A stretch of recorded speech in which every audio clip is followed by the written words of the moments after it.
And then you consciously are like, what is this? Right? How ungrateful are we? Right? So when we have that stress response, when we have anxiety, understand that it is a part of you that's trying to help you. And it's doing the best. It's actually doing its job.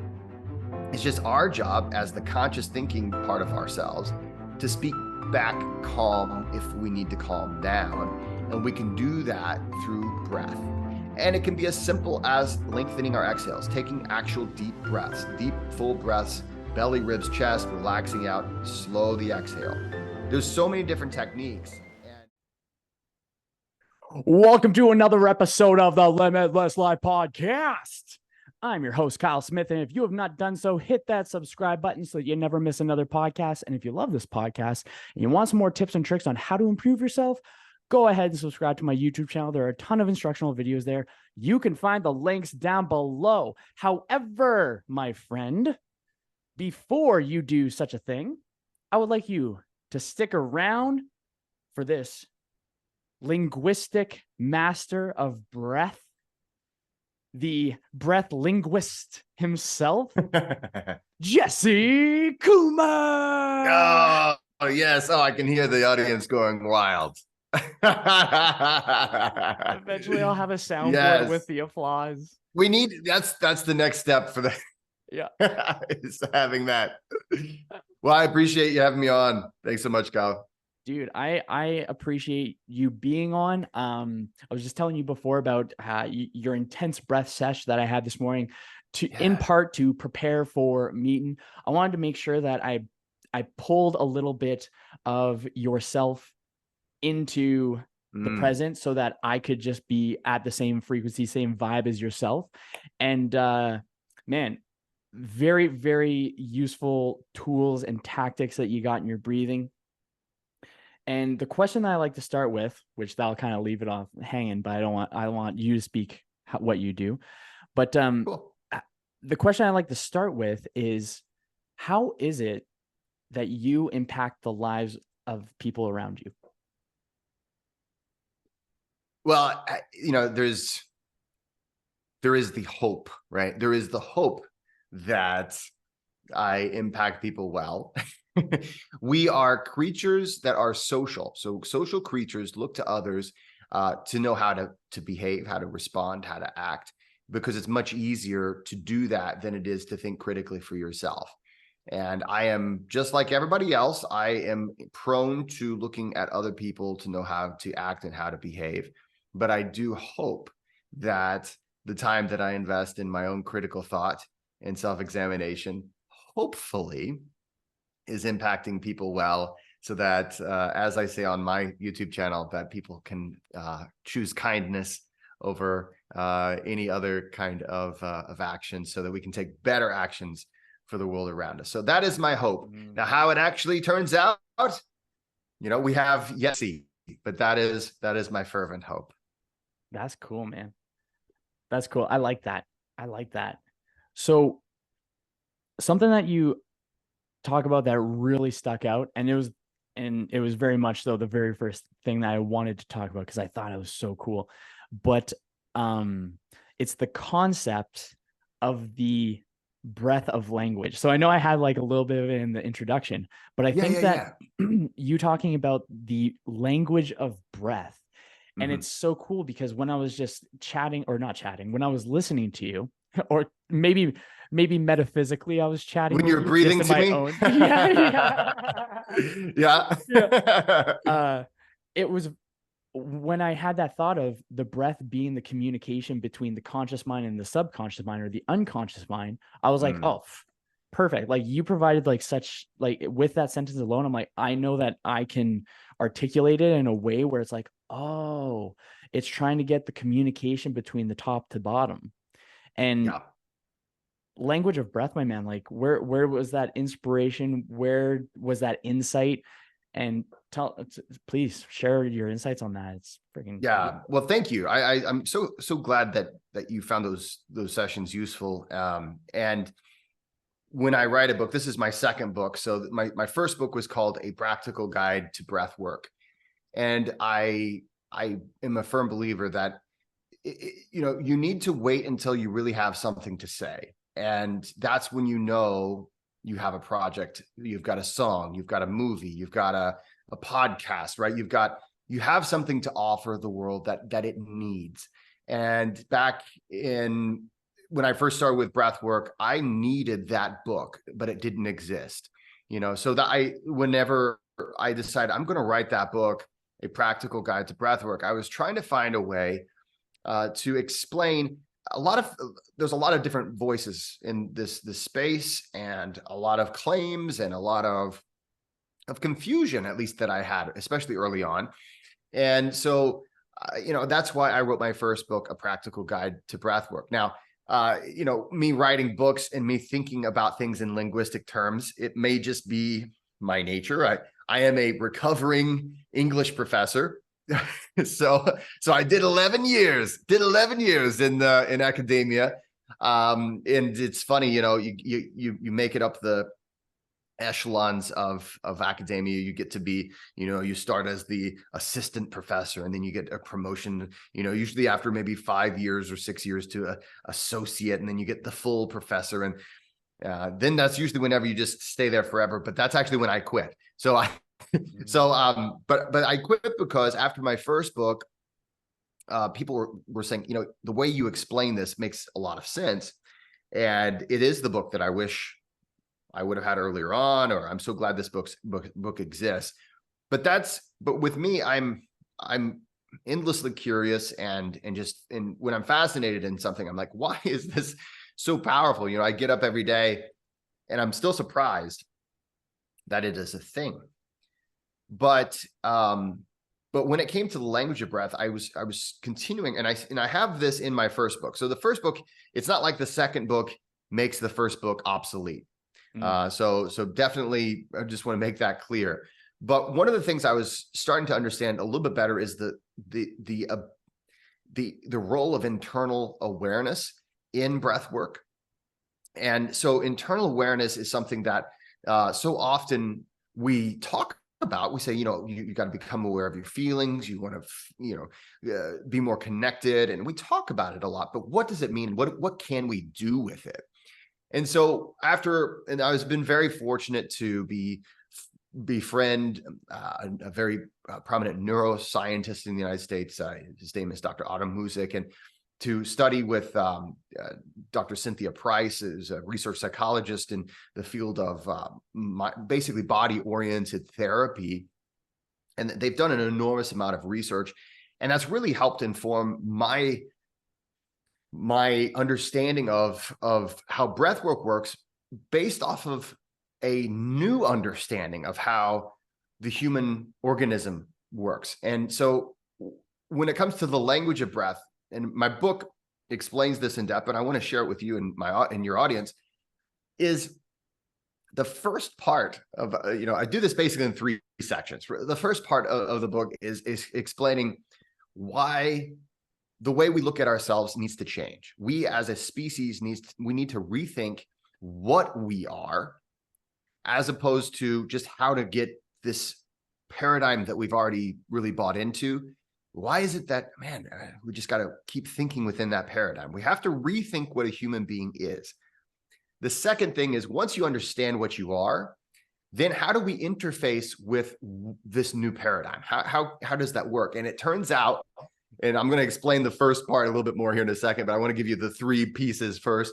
It turns out that when you understand yourself better, the way you even approach breath work changes. The way you approach fitness changes. The way you approach basically how you interface with this thing that is you will change. And then once you understand how those interface, then you can start to use what you learn. You can start to use what is the language, in this case, the language of breath. That's how we speak to this other part of ourselves. And then we have to use that internal awareness to become aware of what that other part of ourselves is saying. So I not to go on and on, but to kind of fill in the blank on that new paradigm. What is that new paradigm? Maybe people might be asking. I am. So yeah, exactly. So you might be asking yourself, what is that new paradigm? So here's the old paradigm is very clear, and it's very difficult when we have a paradigm. It's very difficult to see outside of it. And actually, this is because of actually what we are, and I'll explain. But we have defenses built in, unconscious defenses that resist a new paradigm. So it's very difficult at first to take on a new paradigm. So if anybody in the audience, if anybody's listening to this and this sounds difficult to understand, just know that it's not just my idea.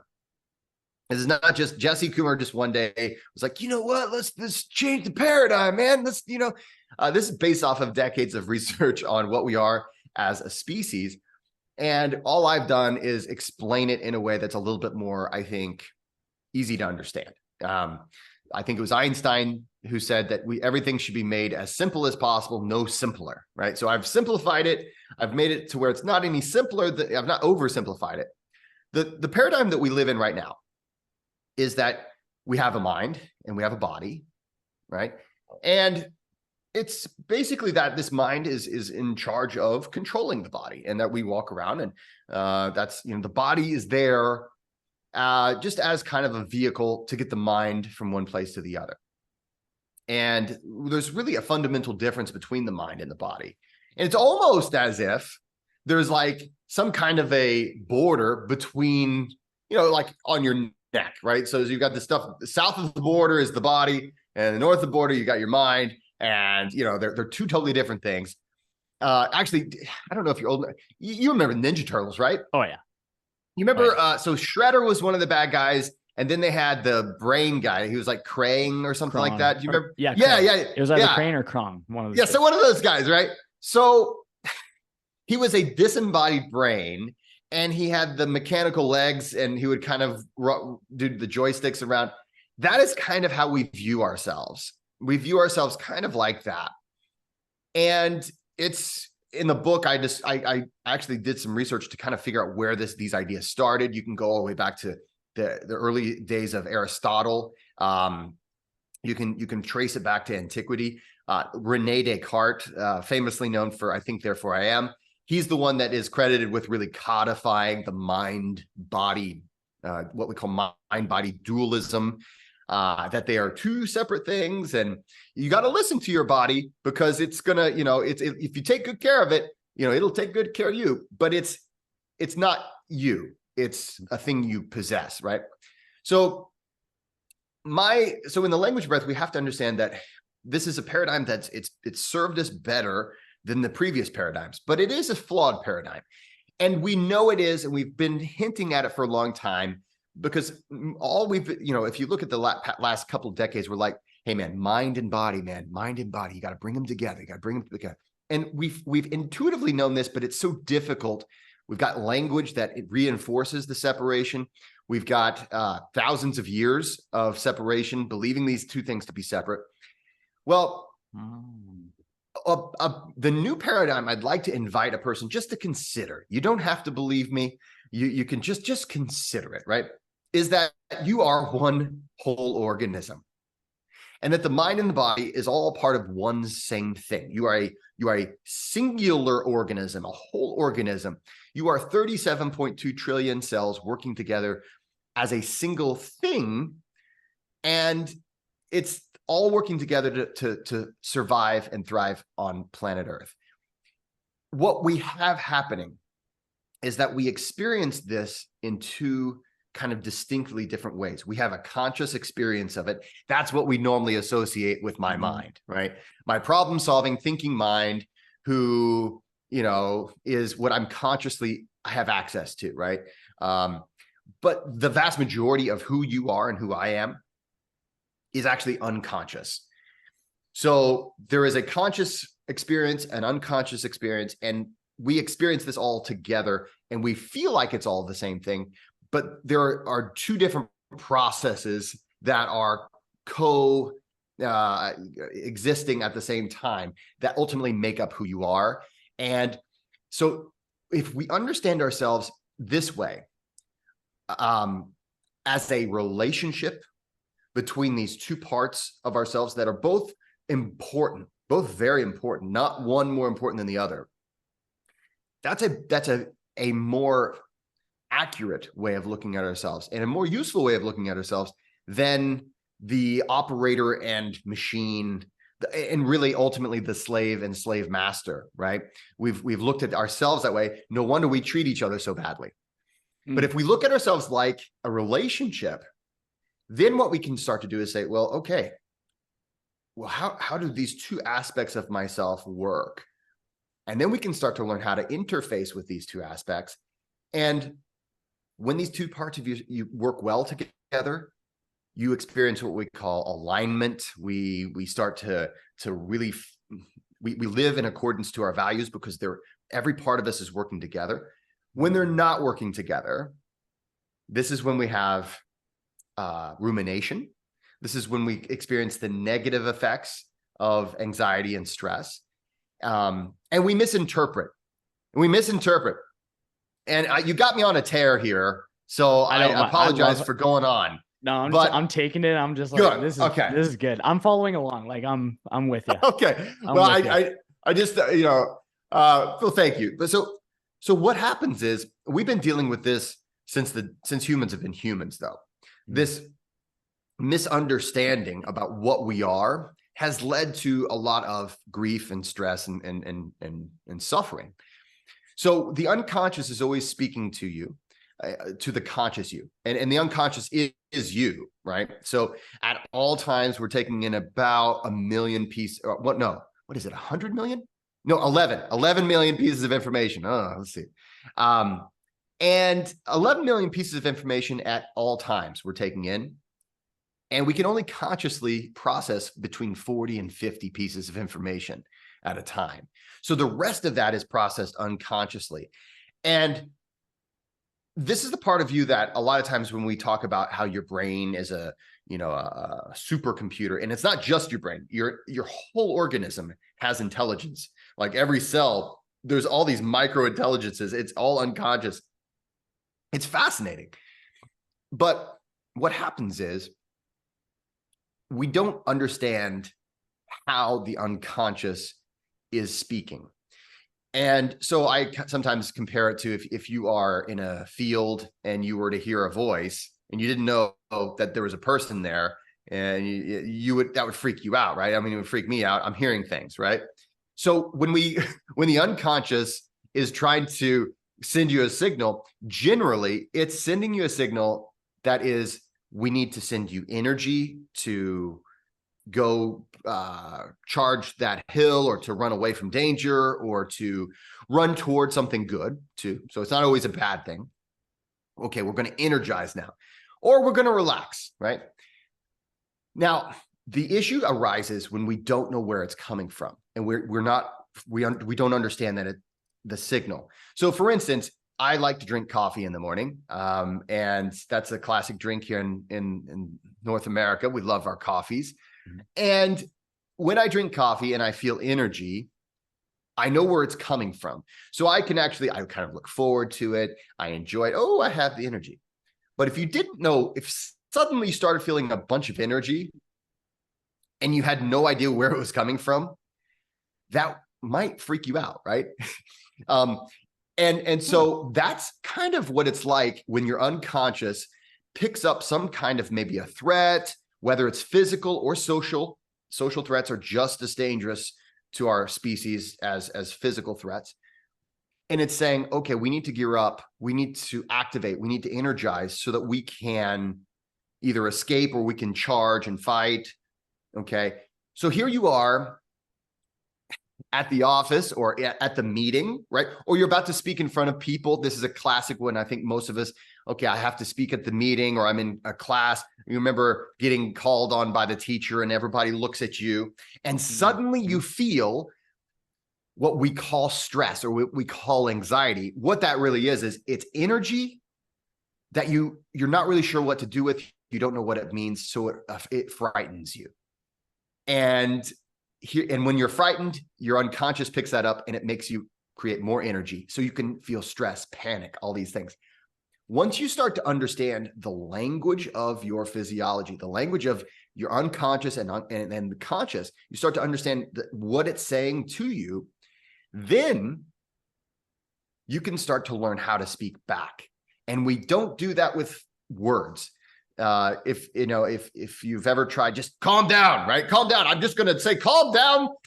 We can't, it's not going to work that way. We have to learn to speak in a way that the unconscious is going to pick it up and interpret it the way that you intend to send it. So that's what I wrote this next book about. I wanted to write it wasn't like I even wanted to write the book, to be honest. I kind of swore I'd never write a book again after writing my first one, A Practical Guide to Breathwork. I had a bad experience. I broke 2 fingers while I was writing, not while writing, but during the time I was writing that first book. Yeah, I was really into that book, and I broke 2 fingers. I happened to break 2 fingers. Getting chalk ready to go to the pen paper. Right. But I had 2 broken fingers. I wrote it during like the very beginning of the pandemic. My son was home. Everybody was stressed out. It was a crazy time. Thank God for Breathwork. But it was, I didn't really think I'd ever want to write again. I spoke at a event, and then I was approached, would you like to write? We really liked how you explained this stuff. Would you like to write a book? I thought, okay. Then I fell in love with writing. So I've got more probably in the way. But the thing is, what I wished I would have known when I was younger. When I was younger, I had all kinds of social anxiety. And I am a extrovert, like an extreme extrovert. I am the kind of guy, I love social engagements. I love being around people. I'm the kind of guy that's going to talk to everybody in the room. But I also have always had social anxiety too. So it was really a conflicting thing. And if I would have only known that what was happening is my unconscious, knowing that I'm very excited, that this is something that I intuitively love, it's just trying to give you some energy to go run and do all these awesome things you want to do. I didn't know where it was coming from. So I perceived it as something negative, which is what we tend to do. You get this energy, you tend to perceive it negatively, as if there's something wrong with me, or as if there's abnormal. Yes. Like it's a symptom of a problem, right? Like we look at it and we do this all too often today. We look at stress as a symptom.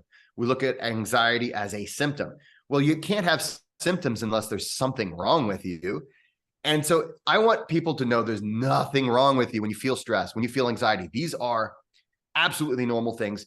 Every human being who's ever been a human being has felt them. We've wrestled with them. You can look through all the ancient text, all the way back to Gilgamesh and before. You're going to find this as part of the human condition.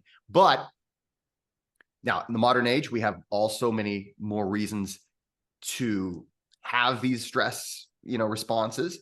And this leads to rumination. Our conscious, our conscious and unconscious selves, they have different capabilities. Mm-hmm. So there's things you can consciously do that are not possible for your unconscious self. Same the other way. Your unconscious self is really good at picking up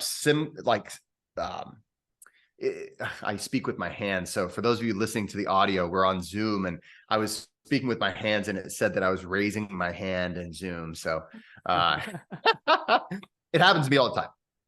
But but your unconscious self is capable of processing loads and loads of information almost instantaneously. It's incredibly good at that.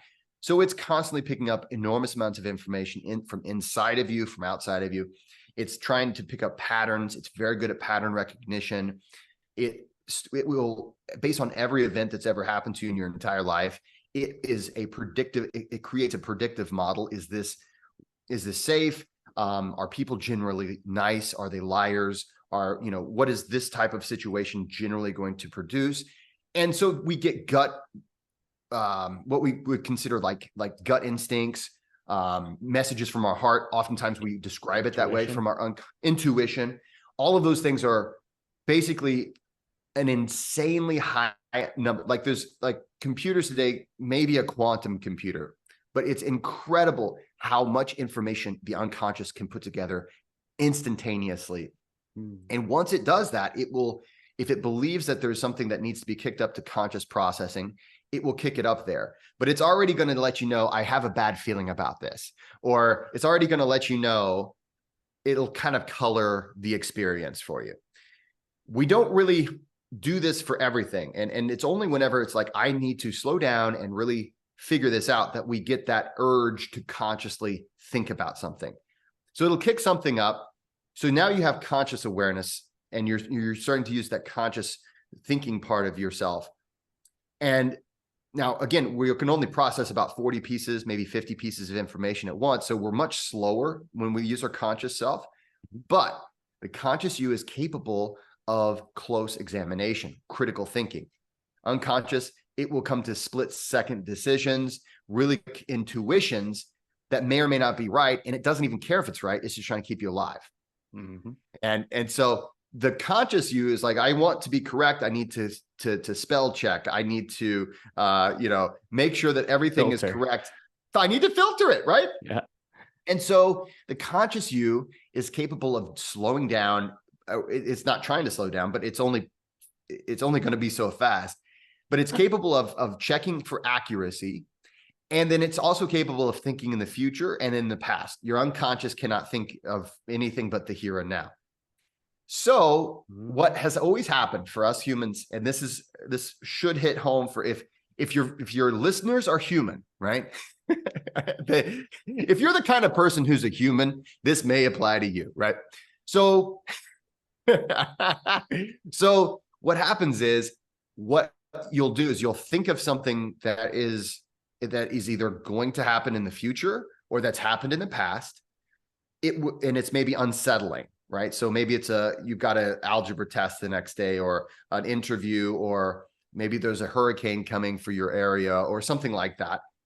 Or maybe you said something stupid yesterday, or you had a social faux pas, or you made a big mistake yesterday. It doesn't matter. When you're thinking about those things, that brings it to conscious awareness. The unconscious starts to observe, and it says, man, this is terrible. We need to run, or we need to fight. And so what the thinking process is going, so it's going from boom to subconscious, then the conscious story that we are thinking of with that feeling, and then that conscious story impacting our subconscious feels. And so what we have is rumination. The unconscious is trying to activate you so that you can do something about whatever is going to happen tomorrow, or whatever is happening has already happened yesterday, but it doesn't understand that you can't do anything about it right now. Right. And it keeps kicking that up to conscious awareness, and it keeps saying, solve this problem, critically think, find the answer, and we all can relate to this. This is that 3 a.m. You wake up in the middle of the night, and and it's like, I can't go to sleep now because, right. And consciously, we know we cannot do anything about that right now. The unconscious you, all it knows is that the conscious you is thinking this thing, and it has no idea about time. So it's trying to put you in the best psychological, emotional, physiological state to solve that problem now.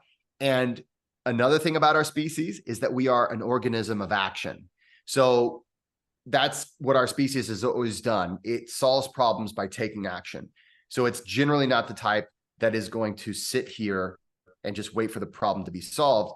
We intuitively know, unconsciously know, that action is the way we solve problems. So it's trying to gear you up for action. It sends you emotions. It sends you changes in your autonomic nervous system. So your heart rate goes up, blood sugar goes up, you've got all these changes. And so if you don't know what's happening, this is all very threatening. This is all very disconcerting. This is what there was a statistic, I think about 2/3, and this was even before 2020, but 2/3 of doctors' visits in the United States had some kind of element of stress or anxiety in what the patient was reporting. We don't know what's happening to us. So we go to the doctor, we say, hey, we're having these problems.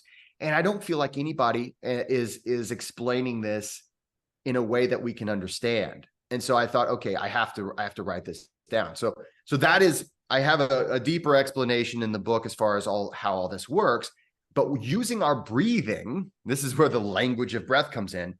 We can start to speak back to this part of ourselves. And when you do that, it's also important to understand the message so that you're speaking back appropriately.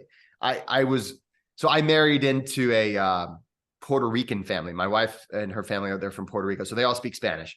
And I can say, where is the bathroom, right? ¿Dónde es el baño?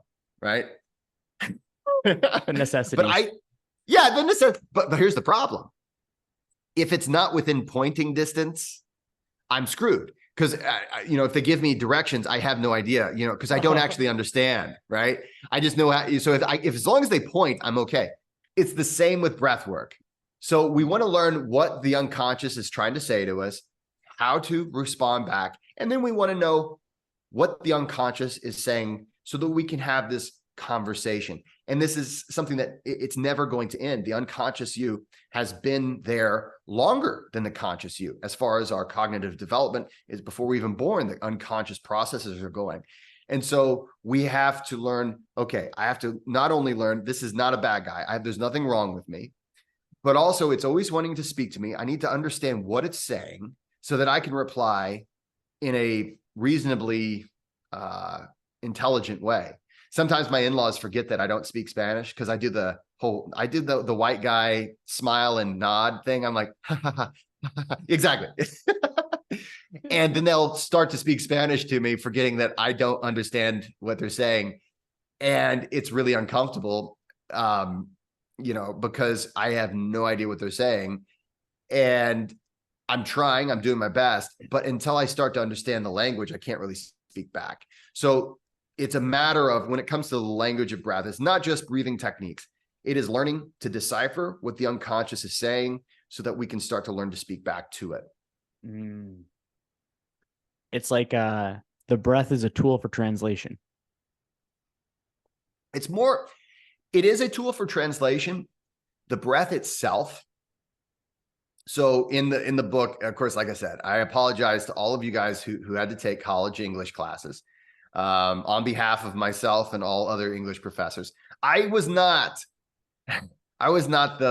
did teach some literature classes, but my primary focus was research and rhetoric. So research and rhetoric, for those of you guys that are familiar with that, you may know, I focused on trying to learn as much as you can about a subject and then putting it into words that is understandable. So explaining things. And so the best I can, one of the things I compare the breath to is it's just like how we would communicate. So a breathing technique. So let's suppose it's box breathing. In my book, you're going to find a bunch of techniques that you've seen before and some that you've never seen before, but they're based off of techniques that have existed for thousands of years. Okay. I'm not going to sit here and say that I invented anything new. It's all either exactly things that have been around for thousands of years, practiced, by ancient yogis and people of the past, or there are things that are based off of that. So there are techniques in the book that are somewhat original, but there's nothing that's like, one day I just woke up and I felt like it was this. I'm not a guru. All right. And so the thing is, though, what I do is I say that a technique is a lot like a sentence or a phrase, right? So let's suppose it's box breathing. I think most people have heard of box breathing. Well, box breathing, you're going to breathe in for 4, hold for 4, out for 4, hold for 4, and then you can do variations on that. Now, most of the time we just focus on, okay, we're going to count in for 4 and hold, and then, okay. Now that might be the words that you would say. But as you and I, of course, we got to just kind of hang out and just cut up a little bit before. And I'm really glad we did. Me too. But I think we all understand, and you might have heard this, that it's only about 20% when we're talking to each other, like the actual meaning that we convey to each other is only 20% the words.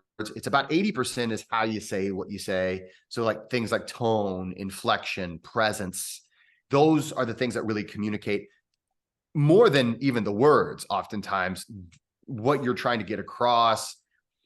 And it's the same with breath. So we have techniques. And this is why I think a lot of times, like my clients will reach out to me, they've actually practiced breath work before. And they've got all these techniques, they've taken all these courses, and they say, it kind of helped at first, or man, it was life-changing at first. It's kind of faded. I don't know, it's not doing the thing anymore. And what happens is, first of all, they were in the old paradigm where they weren't listening. They were just telling. That's not a great way to create a relationship. But the other thing is, they didn't understand that how you say what you say affects what you say. Are you in a partnership, relationship at all? Yep. Kyle, right now? Yeah. Me Name's too. I've been Kendra. She's married an now absolute for rock star. fantastic. Awesome. Well, I'm sure at some point, either you or Kendra has said, this is, I've been married, let's see, 13 years, I think 12. Fortunately, she doesn't keep track very well either. So we're safe. So if she listens to this later, she'll be like, I don't know, it was 12 or somewhere around there. But, if you're in a relationship long enough, you're going to hear, or you're going to say, hey, it wasn't what you said, it was how you said it. Right.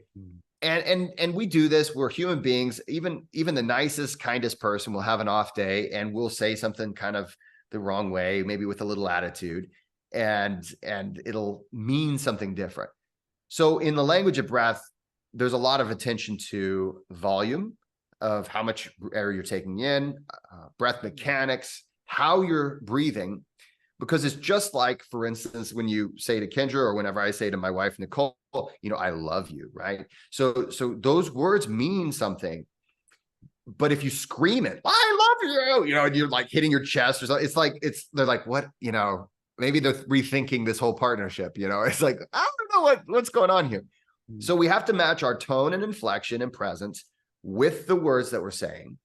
And when we do that, then we can actually send a more powerful, an actual message that is really going to be meaning what we mean to send. And then we need to be able to listen. Okay, did the unconscious hear me? Am I getting any kind of feedback, right? And that's how we do it in relationships, right? Whenever I talk to my wife, we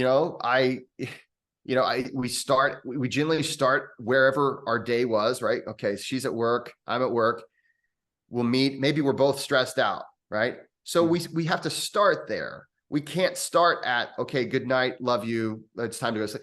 We start where we are, and then we have to listen to each other. Okay, I'm looking at her face, and man, she had a rough day. I had a pretty good day, but I need to meet her where she is.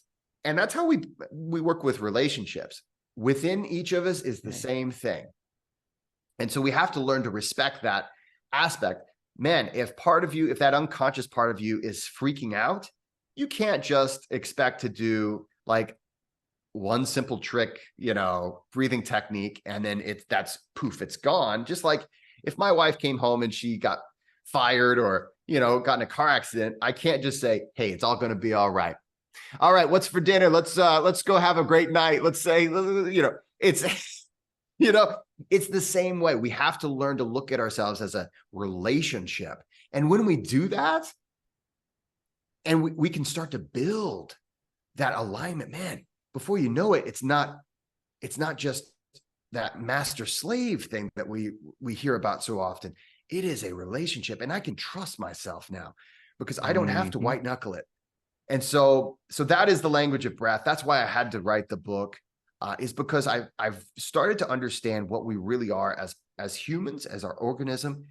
And I started to see how it's changed the lives of my clients, how it's changed my own life to look at myself in this way, and to develop this kind of what I call a breathwork philosophy. Again, there's all kinds of techniques that are interplaying in this, as far as, okay, are we super ventilating? Are we CO2 tolerance, training? Are we doing all of those? They all play a part. And how do they create that relationships? Because I want to create a good team, because I think that's what causes us to live happily and to really take the best actions for our own lives. I think that's pretty sweet, dude. Yeah, Man, thanks. There are a couple cool finds that I had that really popped up that I think is cool. That's very much so in alignment with my own philosophies of existence. I don't really Beautiful. I don't really put in one specific part, but you're just like Yeah. going along. I'm like, oh man, this guy's like in my brain. Yeah.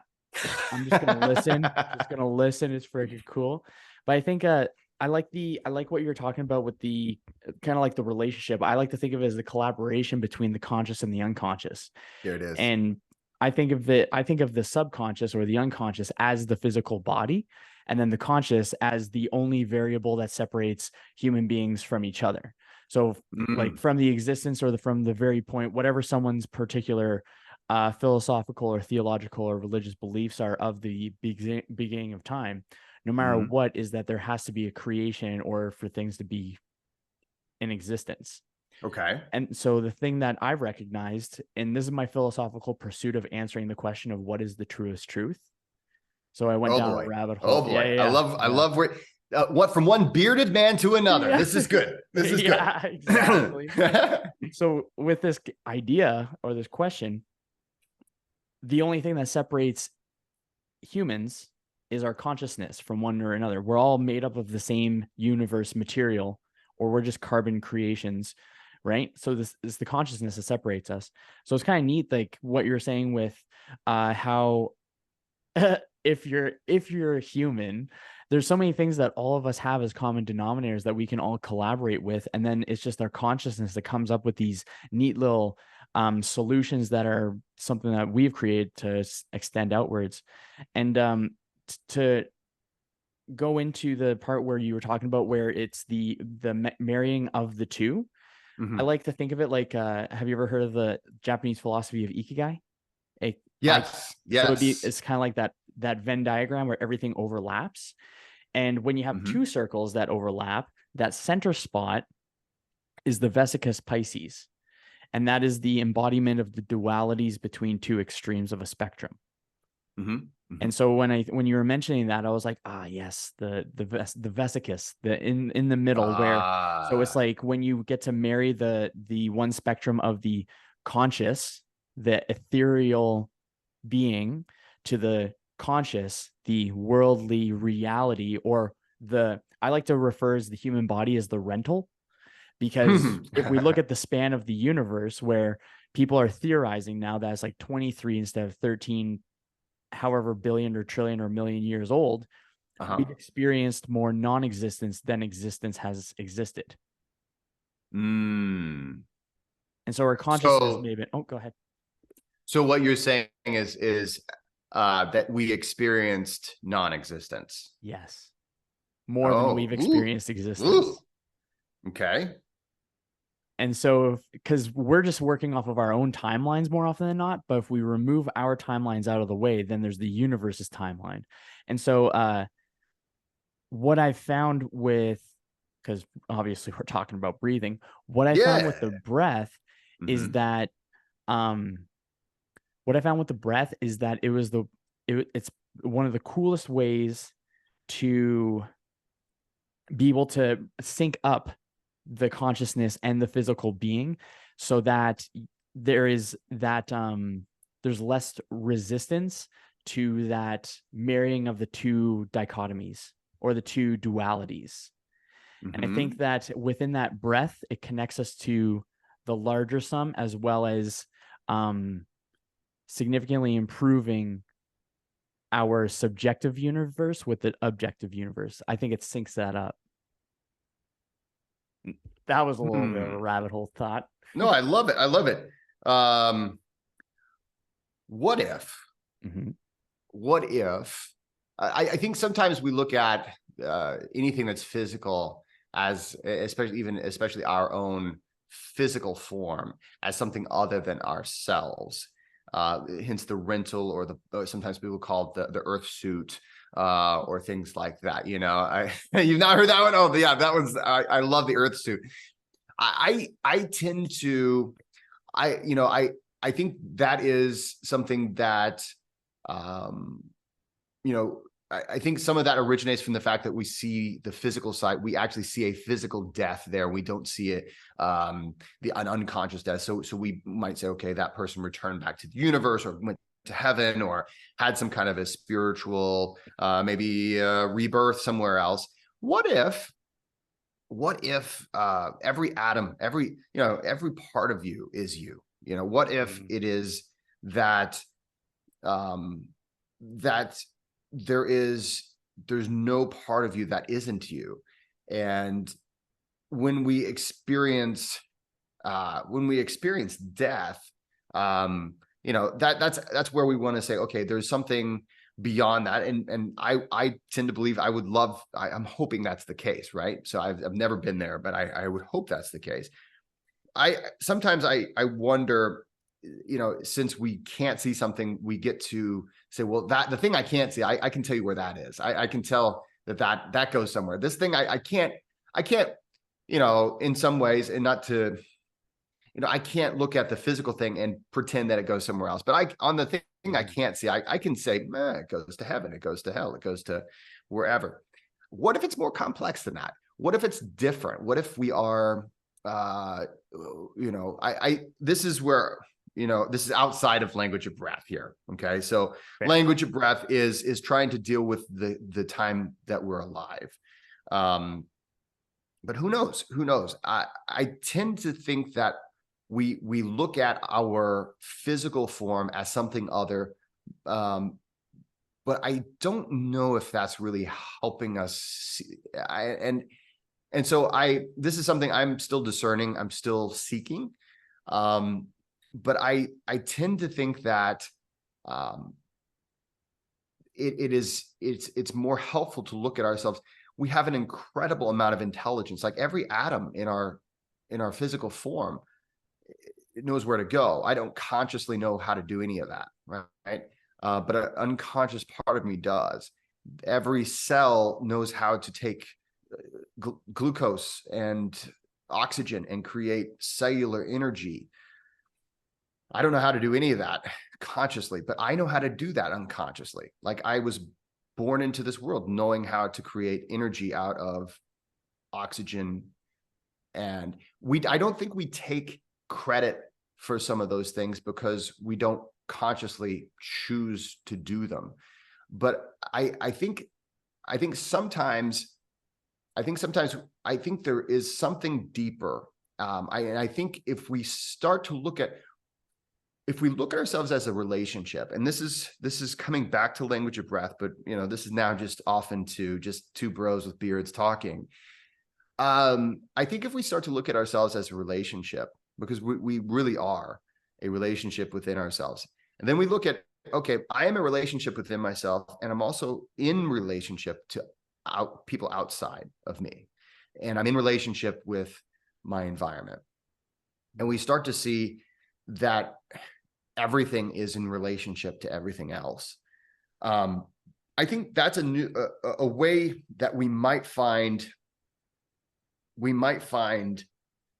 an answer, and I don't have it, but I think it is a way that it's a useful way to look at what we are, so that we can maybe find a way, because oftentimes we seem to come to the same basic conclusions, right? We seem to kind of, okay, it's the same basic things. And not to say that those are wrong, but when we look at ourselves as an owner of a body, as opposed to an entire, organism that works within itself, I think sometimes we cut ourselves short. And this is where we can often think there's something wrong with us, and we start to look at ourselves like, I got a stomach problem. It's like a muffler on a car, as opposed to the only reason I have a stomach, all the cells in my stomach are being controlled by me, which is in an unconscious way. I'm controlling all of those. I can interface with that unconscious part of myself through breath, and I can find a way to work within this relationship. I don't know. This is one of those times whenever maybe we would get the bong and we would go look at the stars, and we would have a crazy conversation for many, many hours. But yeah, I love your perspective, and all I was doing is just kind of freestyling there for a minute, but I thought it was cool, man. I like what you were saying with the interface of the breath. I quite like that. Oh, that's nice. Freaking gnarly, Thanks. Dude. Yeah. So Yeah, I think what we are is very fascinating. If you look back at how we've understood ourselves over the ages, we've understood ourselves in many different ways. So like for the longest time, if you were to ever to get sick, it was because of there was a hex that was put on you. You must have done something wrong. We as a species, we don't believe in luck. Like intuitively, we don't believe in it. And some of us proudly don't believe in luck. But it's it's just there is in statistics, it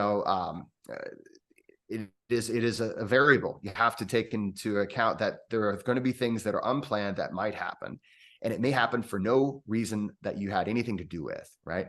And it may happen to a person who we might say totally deserved it, but it might be a great person. We can't always say, well, everything happens for a reason. We love to say that. We love to believe it. But and we know unconsciously that we have these systems that tend to make that seem, we try to make the case for ourselves.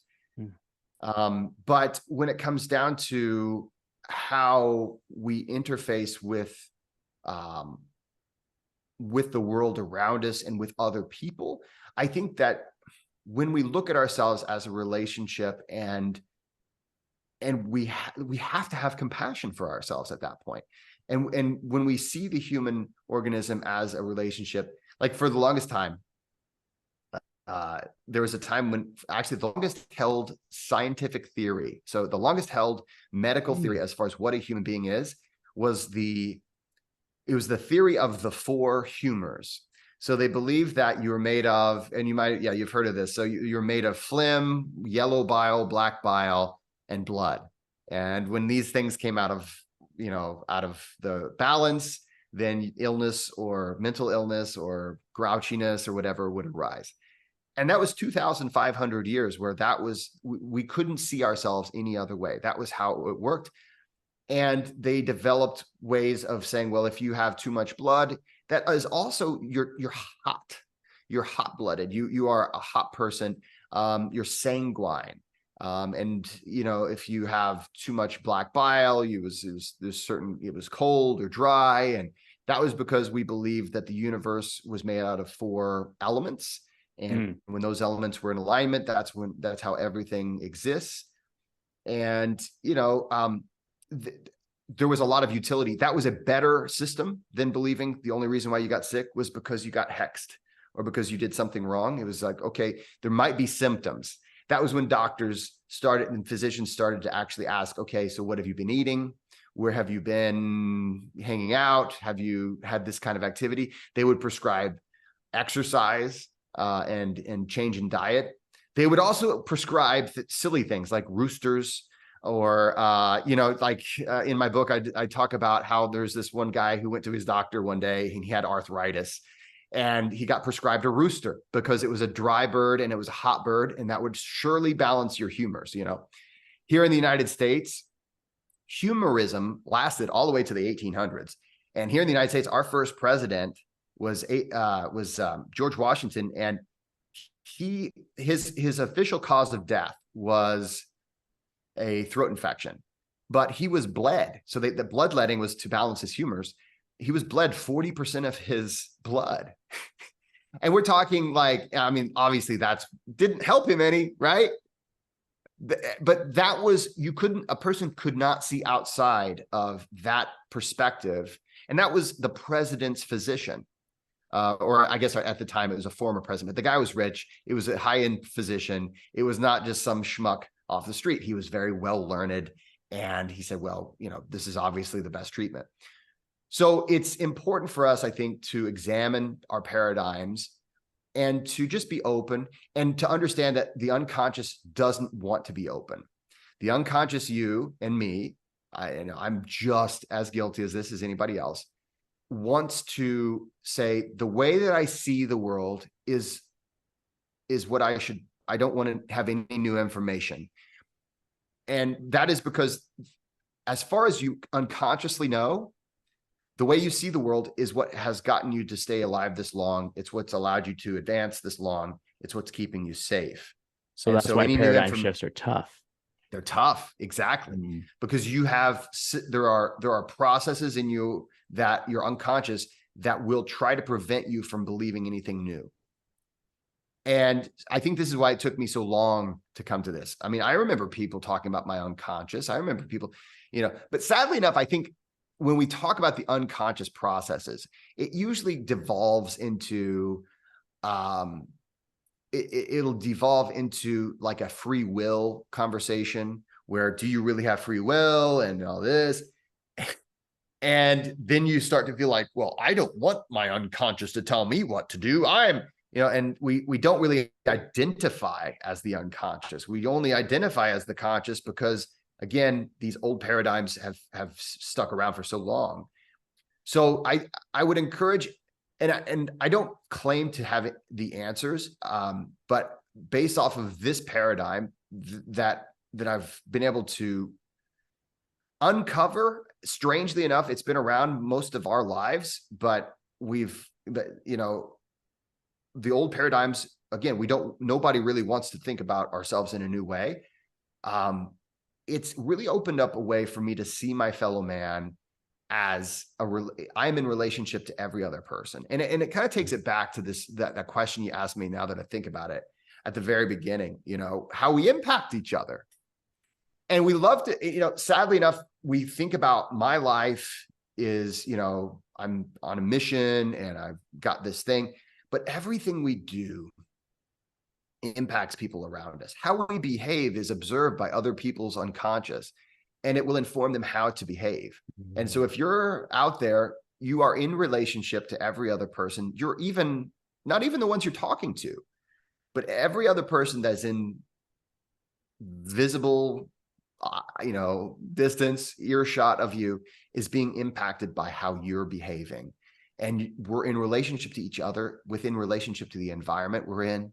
And that goes, I think, to the whole universe. We're in relationship to how that works as well. So how far that goes, maybe that'll be my next book. Maybe I don't know. But I think the important thing is to be open, and just to be curious, because we're all still figuring it out. And like I said, for the longest time, 2,500 years, we believed that we were four liquids, and we wouldn't be able to think outside of that box. It would have been very difficult to come out of that. It would have just been natural, of course. And we still have these in our language, right? You caught a cold. That comes from the cooling of the humors. If your humors were too cold, you caught a cold, right? If you're sanguine, you're high in blood. If you're melancholic, that means that you're high in, let's see which one, it was either yellow bile or black bile. I mean, these things don't go away, and we're being influenced by ideas and concepts that we don't often even know, because we can build off of misconceptions. And it's just like, I don't care how good of a builder you are, if you're building on a poor foundation, that building, no matter what it's going to be, it's going to have some structural issues. So it's good to kind of examine. I'm not the kind of person that says, figure it all out yourself, man. Just try to figure it out. No, it's important to listen to the ancients. It's important to listen to science, and to try to, I think, discern what, sometimes, it's like in music, that there's three notes that make a chord, and it's the chord you hear. You don't hear the three notes. You got to look for the notes, and what is the chord that those three notes are making, right? I like that analogy. I'm pocketing that one, dude. All right. I'm pocketing that one. Because I, for all the folks I have, like, that are friends that are like musicians and stuff, like I always have music references. So it's just super simple. So I'm definitely like your gonna style. pop that one. That's super cool, man. I like your style, Kyle. I think the visual that pops up when it's talking about the self, and then the relationship with everyone else, and then the relationship with like so on. I think of those, like, those Ukrainian dolls. I believe they're Ukrainian dolls, or they're Russian dolls, where they have the little one, right. and then they're within the other ones. I kind of view it like that, kind of to make sense for my brain. so that I Sure, don't get sure. overwhelmed. I'm like, oh, okay, that kind of makes sense. Where it's like the little characters across the board. Well, and I developed a little exercise that I do every day, and I have my clients a lot of times do. It's in the book as well. Um, and it's called the smiling back exercise. And it's very simple. All you do, and you don't have to close your eyes, but you can just close your eyes or just think to yourself, just kind of visualize your own smiling face looking back at you. And say, okay, now that is my unconscious me. And the unconscious me is like, hey, Kyle, hey, conscious Kyle. This is the unconscious Kyle. I'm going to make sure all the stuff in the back end of the store is being taken care of. I'm going to ensure that we are in the best possible shape to meet the outside world. And when it's time for that critical thinking you're so good at doing, I'm going to kick it up to you. But I'm here. I love you. I care about us. We are a relationship. We are a team. Let's go out there into the world. And then you can think, hey, I'm the unconscious. Hey, this is unconscious Kyle just saying thank you so much to that unconscious Kyle. Thank you for always being there, for always trying to help me to survive and thrive. And just having gratitude. You can open your eyes and just even, just everyday life as you're driving, as you're walking around, just know that you are not having a singular experience. You are having multiple experiences that we experience as a singular experience because that's how it works. But everything within you is intelligent. And it is this amazing thing, right? And we can describe what is happening. We don't always know why. And this is why, what you said, it may be very perfectly true. If it's like a lot of things, it's probably incredibly complex and beyond our understanding. But what is happening right now is that currently we have a conscious and unconscious experience that combine for our human experience, and we can interface with it. And we do. Every breath we take interfaces with that experience as well. Damn. That's cool, man. Yeah. That's right when I closed my eyes, because I was going along for that journey. Yes. Folks listening, I was like, okay, he said close his eyes, I'm going for it. Let's do it. The moment that I envisioned my smiling self, I felt like just like not a weight, but it was like I was enveloped in compassion. That's exactly the way to look at it. Because all of these things, and we look at them as bad things, anxiety, stress, all these things, that is energy that your unconscious is smiling, that smiling, happy, unconscious Kyle or unconscious Jesse is saying, hey, don't worry, friend, I'll give you a bunch of energy. We'll be just fine. And then you consciously are like, what is this? Right? How ungrateful are we? Right? So when we have that stress response, when we have anxiety, understand that it is a part of you that's trying to help you. And it's doing the best. It's actually doing its job. It's just our job as the conscious thinking part of ourselves to speak back calm if we need to calm down. And we can do that through breath. And it can be as simple as lengthening our exhales, taking actual deep breaths, deep, full breaths, belly, ribs, chest, relaxing out, slow the exhale. There's so many different techniques. And you mentioned, I'm on the Breath Source, which I highly recommend. That's a beautiful, wonderful app. Put the link down below. Thank you so much. Yes. It's what I love about the Breath Source is that it's a collaboration. We're in relationship. These breath workers are all different voices, and we're all in a good relationship with each other. So we can form a better relationship within ourselves. It requires a good understanding of what you are, a good understanding that when you experience certain sensations, certain emotions, those are all coming from a place of love. And they're trying to, and that unconscious you is trying to put you in the best possible emotional, physical, psychological state to do what it thinks you need to do in that moment. And so when we want to have as well. Yeah, exactly. And it's you. It's not someone else. The unconscious, that's so important to really hammer home in ourselves.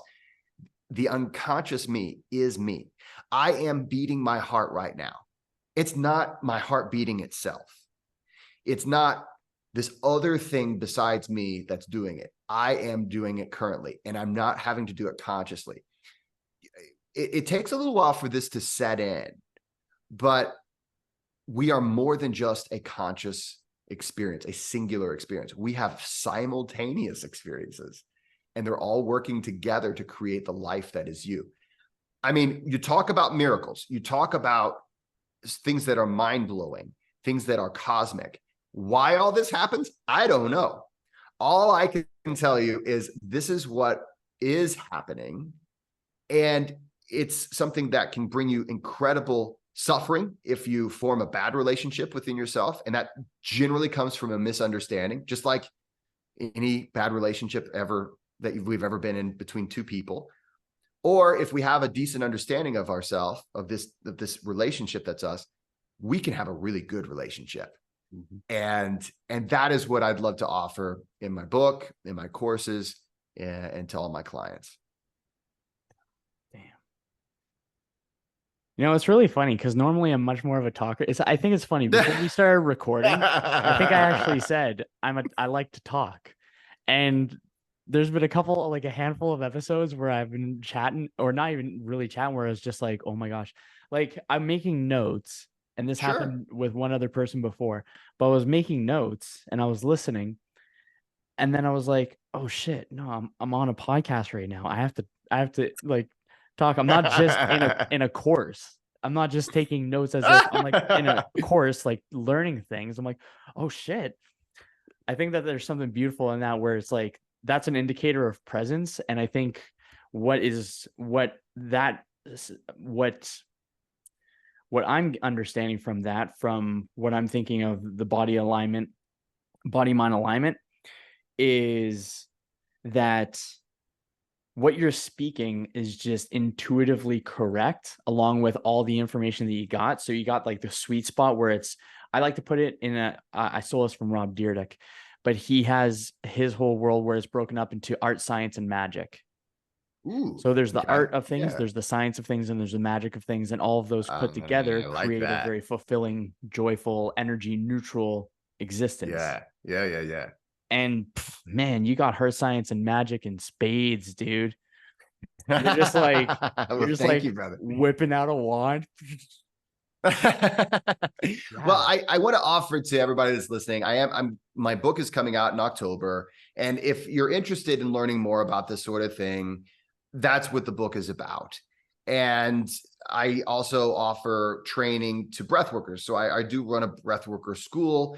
So if this is something that, if this is a philosophy that you'd like to really dive really deeply into, there's no end to how far this will go.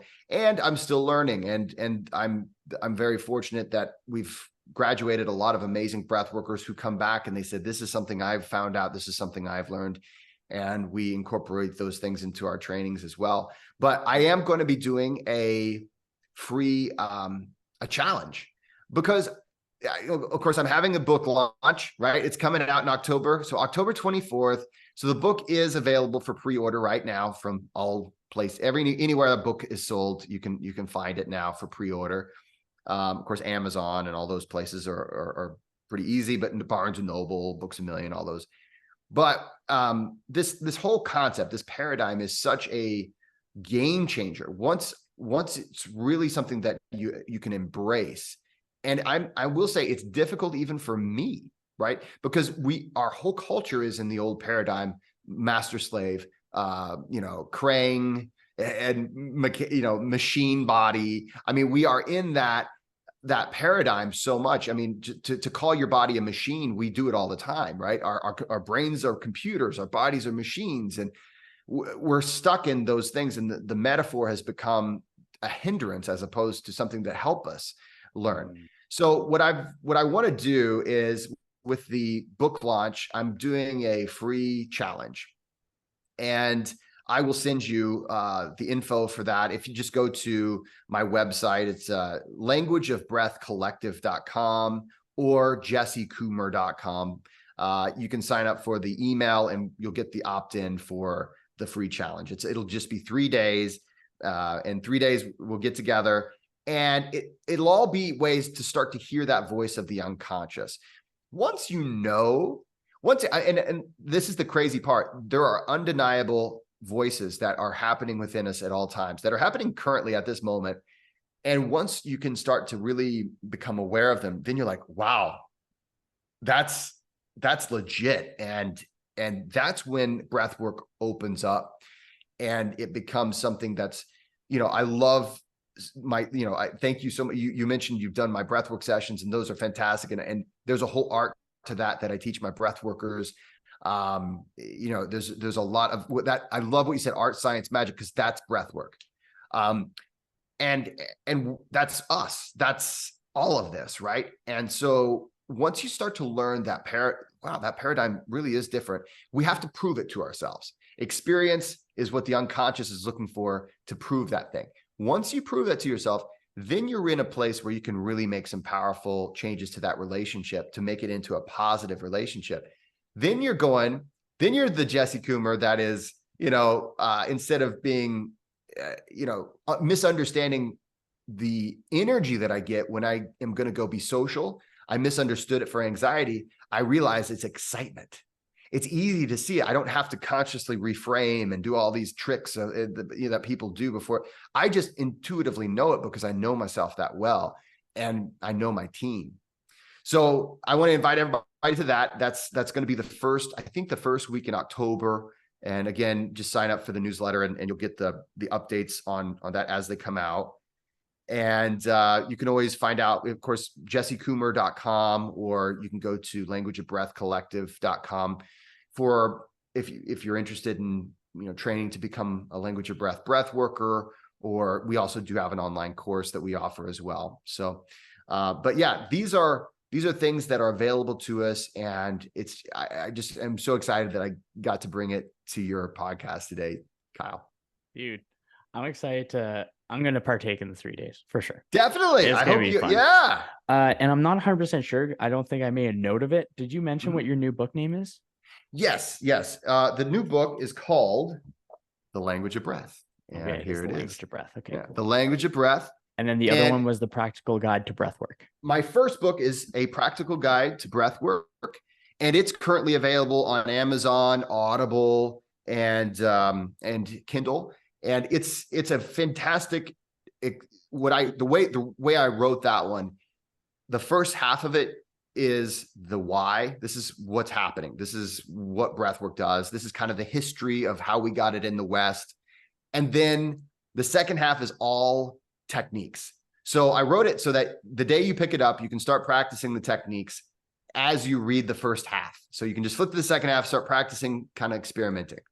Language of Breath is a little bit different. Language of Breath, I take you on a step-by-step journey, how to form that relationship with the unconscious, how the language works. There's, at the end of every chapter, what I call language labs. Yes, I'm a former English professor. I can't help it. I'm a sucker for alliterations. Yeah, right.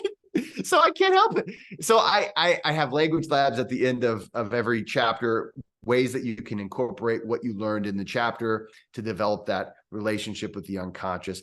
And again, that one is on sale right now for pre-order. And if you do the pre-order, you're guaranteed the pre-order price, and it'll be delivered to you on October 24th. And that's worldwide. As far as I know, sometimes in overseas, the delivery date is a little later, but at the earliest you'll get it is if you do a pre-order. But October 24th, on this side of the globe, you're pretty sure to get it on time. That's pretty cool. Dude, what a great podcast, man. Like you're you're a wealth of wisdom.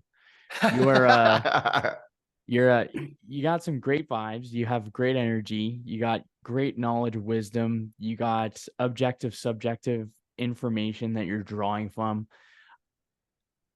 Yeah, man, I think that what you're doing is awesome. I think it's helping so many people. It's very much in alignment with my own kind of intention and purpose and mission of my own existence. So it's like meeting, or it's like having a conversation with the brothers in arms in a way, where it's like, oh, Yes. sweet. We're like expanding the consciousness, the possibility of what could be, and shifting paradigms in a variety of different manners, but it's with Yeah. the same intention of compassion over judgment, of Mm. activity over sedentary. It's Yes. it's purpose and passion over pain and suffering. And I Absolutely. think it's good vibes, man. I think that you're Absolutely. bringing some I think you're bringing some mad bearded energy to the world, and you're doing some good shit, dude. I'm very Thank excited. you. I'm very excited to read both of your books. I didn't read the first one. I'm definitely going to read the second one. Definitely going to take part in the 3-day. Yeah. That's going to be sweet. Yeah, that'll be really cool. I'm very curious to learn a new language. Hey, Yes. Yes. Join the language class. that's awesome. Well, my man, like getting I feel like I could probably talk with you for hours, but obviously there's other things to do in a day, I suppose. But I like to always finish up my podcasts with 2 questions. Sure. And the first one, and you can take a breath in between each one if you want. Totally Okay. Yeah. see what the subconscious pulls towards you. So Mm. for setting the context, or this particular situation, you are at the end of your days, your books don't exist, nothing exists, and you're surrounded by the people that you care for. What piece of advice do you want to pass on? Mm. And this is the only piece that exists. Yeah. Well, I would say this is what's really important anyway. And I'm so glad. And I would say to cherish exactly this thing, the people that we love, cherish that, because everything else literally will fade away, and all we'll eventually have is those relationships, if we're lucky, if we treat those relationships right. So I love that imagery. Nice. That's really good.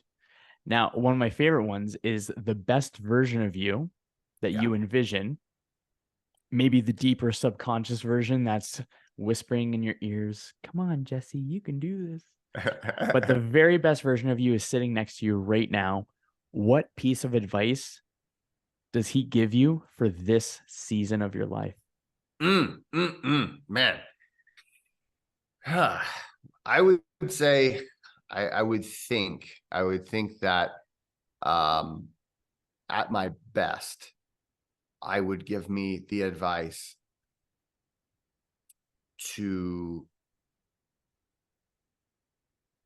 to trust in the actions and not to second guess. I think that has always been something that at my worst, I will second guess and I will sabotage as a result. And at my best, I'm at full alignment with my conscious and my unconscious, and we're moving together as a team. And I don't have to even think about it, because I know my action is what I genuinely want, both consciously and unconsciously. So I would say, move forward, stop second guessing, just move forward with confidence. Nice, my dude. That is awesome. Well, folks, and Jesse, my friend, that is what I got for you in today's episode. Where can people find you, Jesse? You can check me out at Jesse Coomer. That's JESSECOOMER.com, or languageofbreathcollective.com. You can also find me on Instagram at Jesse Coomer Breath. And those are the primary places. I also have a YouTube channel. If you just Google Jesse Coomer Breath, you will find me, and I'll be all over the place from there. Of course, my books are coming out anywhere that fine books are sold. So hope to see you at any of those places. And if you'd like to get involved in the free 3-day challenge, just sign up for my email list. Just go to the website and you can sign up for that email list, and you'll be notified when we start. Nice. That is awesome, my dude. So if you love today's episode, please do me a favor right now. Take a screenshot, share it on your Instagram stories, and tag me with my handle at DapperDudeKyle, along with Jesse Coomer Breath. That is one of the ways that we grow.